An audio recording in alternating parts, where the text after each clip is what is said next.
Do you struggle with emotional eating? Well, welcome to Emotional Eaters Anonymous. I did too, and in today's video, I'm gonna show you how to uncover the link between your fork and your feelings and show you the 3-step process I learned to break free from the cycle once and for all. Okay, so first up is just understanding what I call Emotional Eating Anonymous, what that even is.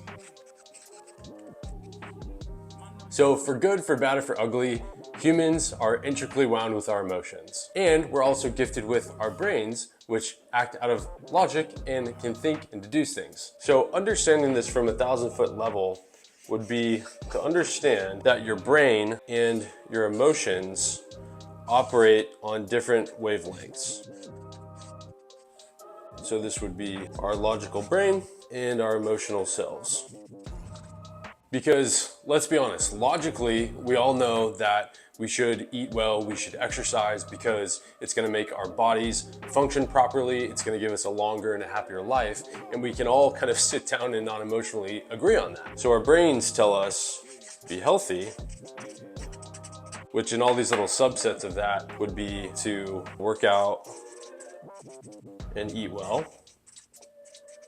Now, the problem lies into when our logical selves and our emotional selves start fighting each other, right? So logically, we all agree, but emotionally, what's going on in our bodies, if we're upset or unhappy or angry, our emotions are basically telling us to make it stop.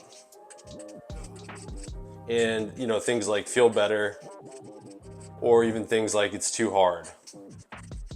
So the problem is, if we know these things logically, what starts to happen, there's these wavelengths that start to go from logic and then to emotion.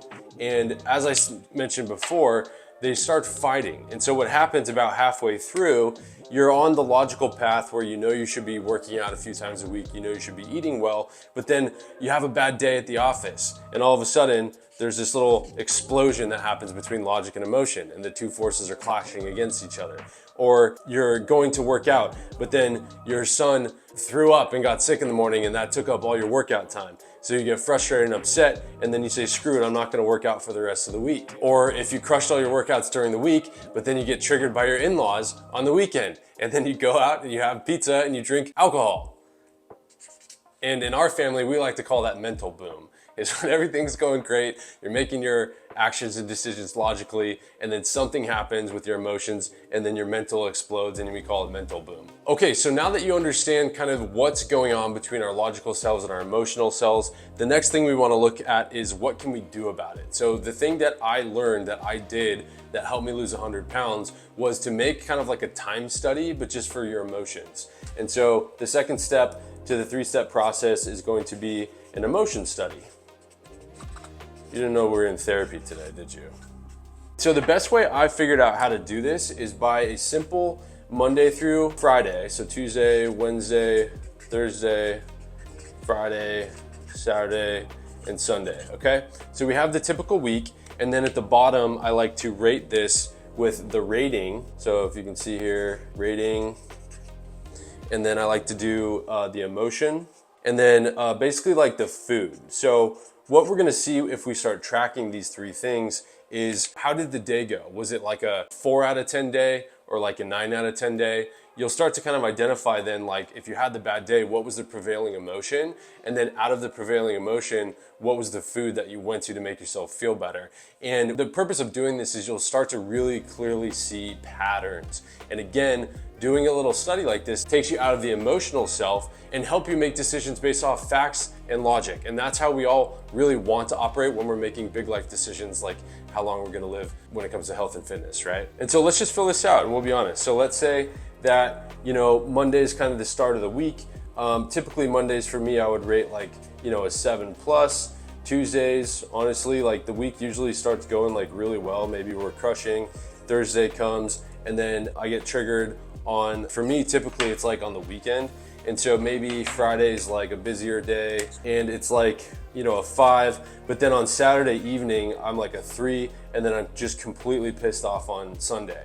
And so if I look back over the calendar for my week, what are the things that were happening that would cause me to rate the day like it was a good day or like a bad day? And what were the emotions attached with that? So these emotions, obviously, I was chilling, I was happy, I was doing good. And then all of a sudden, for the days that I ranked a little lower for myself, maybe I was just a little bit neutral, and then I started to get sad, and then I started to get really angry. How do you do an angry face? Like this guy yelling or something, okay? And so then the food, if you look at that based off this chart in your calendar, it's like, okay, you crushed the meal plan here, here, here, here. You slipped up a little bit on Friday, Saturday started to tank, and then Sunday was a mental boom day. And then on Sunday, this kind of looks like just off meal plan, right? You just didn't follow it. This looks like brunch. You just like went out and had brunch. And then this looks like, you know, pizza and let's say alcohol. The reason I like doing this when I'm not making progress is because all it takes is like 2 weeks, and then I instantly identify like why I'm getting triggered and what it is that is getting in the way of me and my goals. And that brings us just to the final step. Once you understand what's going on logically, you can just make a plan against it. And so that brings us to the last step, which is to create solutions based off logic. So we're just gonna say logical solutions. Because when you're in the moment and you're emotional, you know you're not gonna make good choices, right? And so at least I don't. And so what I've seen the top 2 things that help me the most with this are to have the healthy recipes readily available at my house. And so if I have a day where I get mental boomed, instead of going to a pizza place or calling up Papa John's, I can just go home knowing that I have all the ingredients there waiting for me to make a healthy alternative of pizza. So I can take the mental edge off, let the emotions come down, feel like I'm kind of having what I'm craving, but also stick to the plan and not completely blow my entire week's worth of workouts and eating well. Because you want to get to the point, or at least I do in life, where you're not a slave to your negative emotions. Like I was saying before, emotions can be good and bad, and of course we can derive benefits and negative consequences from both of those things.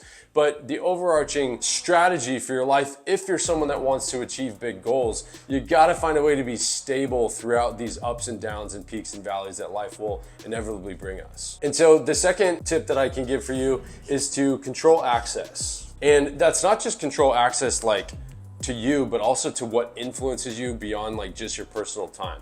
So if you think of things like who can just hit you up on your phone via text, email, phone call, FaceTime, whatever, direct message, like who are you allowing to influence you and how is that impacting your emotions?